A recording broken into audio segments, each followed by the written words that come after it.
PWD में रातों रात 275 करोड़ के टेंडर निरस्त। 3 महीनों के भीतर दूसरी बार कैंसिल हुए टेंडर। कारण प्रभावशाली ठेकेदारों का रसूख या फिर अपनों को काम न मिलने का मलाल। देवीपाटन मंडल के 4 जिलों में ठेकेदार कितने प्रभावशाली और रसूखदार हैं, ये बात तो आपको पीडब्ल्यूडी विभाग में रातों रात कैंसिल हुए 350 करोड़ के टेंडर से पता ही चल गई होगी। लेकिन इसके पीछे का कारण ठेकेदारों का प्रभावशाली और रसूखदार होना मुख्य है या फिर अपने चहेतों को काम न दिला पाने का मलाल। कहीं ना कहीं ये बताने के लिए काफी है कि दाल में थोड़ा बहुत नहीं बल्कि बहुत कुछ काला है, जिसे पिछले 3 महीनों से छिपाने का लगातार प्रयास किया जा रहा है, ताकि कहीं लोगों को ये ना पता चल जाए कि यहाँ तो सत्ताधारी दल के बीच में ही खींचतान मची हुई है। क्योंकि अगर ऐसा ना होता तो शायद सत्ताधारी दल के जो 2 लोग टेंडर कैंसिल की सिफारिश कर रहे थे, उसी सत्ताधारी दल के 2 नहीं बल्कि 3 लोग इसकी वकालत में भी लगे थे। बावजूद इसके रातों रात बिना किसी जांच और निष्कर्ष के आखिर इन टेंडरों को किसके दबाव में और क्यों कैंसिल किया गया, इसका लिखा पढ़ी में न तो कोई जवाब अभी तक प्रमुख सचिव पीडब्ल्यूडी की ओर से आया है, न ही देवीपाटन मंडल के चीफ अखिलेश कुमार दिवाकर की तरफ से। बस सब कुछ हवा में है कि टेंडर कैंसिल हो गया। जबकि ठेकेदारों का रसूखदार और प्रभावशाली होना तो तब मायने रखता है जब टेंडर की पूरी प्रक्रिया ऑफलाइन हो। लेकिन 2 महीनों तक ऑनलाइन रहने वाली टेंडर प्रक्रिया में ऐसा होना सिस्टम पर एक बड़ा सवालिया निशान है।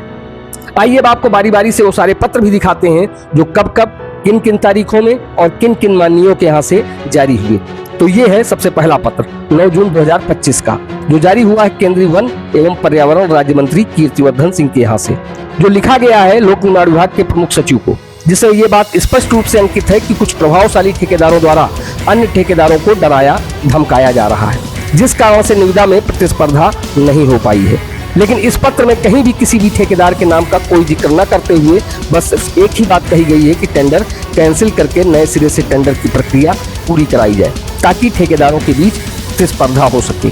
ठीक वैसी ही भाषा में एक दूसरा पत्र उसी दिन 9 जून 2025 की तारीख में मनकापुर के विधायक रमापति शास्त्री की तरफ से भी प्रमुख सचिव लोक निर्माण विभाग को भेजा गया, जिसमें लिखे गए सारे शब्द हूबहू गोंडा के सांसद व केंद्रीय राज्य मंत्री कीर्तिवर्धन सिंह के पत्र से मेल खाते हैं। ये तो हो गई टेंडर कैंसिलेशन के लिए भेजे गए बीजेपी के 2 बड़े नेताओं के पत्र की बात। अब जरा बीजेपी के उत्तरोला विधायक राम प्रताप उर्फ शशिकांत वर्मा, बलरामपुर सदर के विधायक पलटू राम और मेहलोन विधायक विनय कुमार द्विवेदी की तरफ से प्रमुख सचिव लोक निर्माण विभाग को 11 जून 2025 की तारीख में भेजे गए इन 3 पत्रों को भी देख लीजिए, जिसमें ये तीनों विधायक एक सुर एक ताल में सिर्फ इन टेंडरों की वकालत ही नहीं कर रहे, बल्कि ये भी बता रहे हैं कि एक बार पहले भी 31 मार्च को इन टेंडरों को निरस्त कर दिया गया था, जिसकी वजह से सड़कों का कोई काम उनके क्षेत्र में नहीं हुआ। इधर 2 महीनों से टेंडर की प्रक्रिया ऑनलाइन रही, ठेकेदारों के बीच कंपटीशन भी हुआ है। ऐसे में जल्दी से जल्दी इस टेंडर प्रक्रिया को पूर्ण कराया जाए, ताकि जितनी जल्दी हो सके